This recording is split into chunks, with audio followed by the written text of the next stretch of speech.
మనము స్వామివారికి ఆరాధన చేస్తున్నప్పుడు స్వామివారు సాక్షాత్ అక్కడ ఉన్నారు అనే ఒక నమ్మకం మనకు ఉండాలి. మనం స్వామివారిని అనుభవించాలి.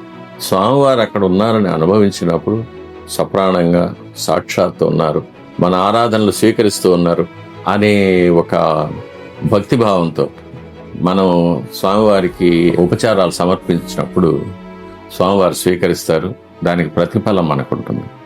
అందువల్లే స్వామివారికి ఆ ఉపచారాలు చేయడం వల్లే మనకు బ్రహ్మజ్ఞానం కలుగుతుంది, బ్రహ్మ తేజస్సు కలుగుతుంది, సంస్కారం కలుగుతుంది.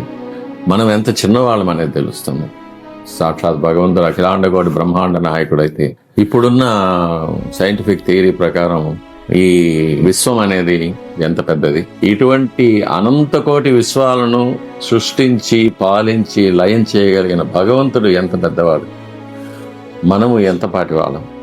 అశాశ్వతమైన ఈ మానవ దేహం ఎంత చిన్నది, మానవ జన్మ ఎంత చిన్నది, మన మేధస్సు ఎంత చిన్నది, మనకు అర్థం చేసుకోగలిగిన శక్తి ఎంత చిన్నది, ఇవన్నీ మనకు అర్థమైపోతుంది స్వామివారి దగ్గర మనం దృష్టితో స్వామివారికి ఉపచారాలు సమర్పించినప్పుడు. కాబట్టి అది ప్రతి అర్చకుడు అన్వయించుకోవాలి. తాను భగవంతుడికి సేవ చేస్తున్నాడు, అందుకనే పుట్టాడు, అందుకనే వచ్చాడు, అందుకనే చేస్తున్నాడు అనే విధంగానే ఉండాలి. కానీ లౌకికమైన విషయాలు ధనార్జన కోసమో, పదవుల కోసమో, లేక గౌరవాల కోసమో, సన్మానాల కోసమో ఇటువంటి వాటిపైన దృష్టి పెట్టకుండా స్వామివారి సేవకుడనే వృత్తే అన్నిటికైనా మహా ఉత్కృష్టమైంది, దీనికి మించిన సన్మానం అనేది లేదనేది అర్థం చేసుకుంటే అర్చకుడు నిజమైన అర్చకుడు అయిపోతాడు.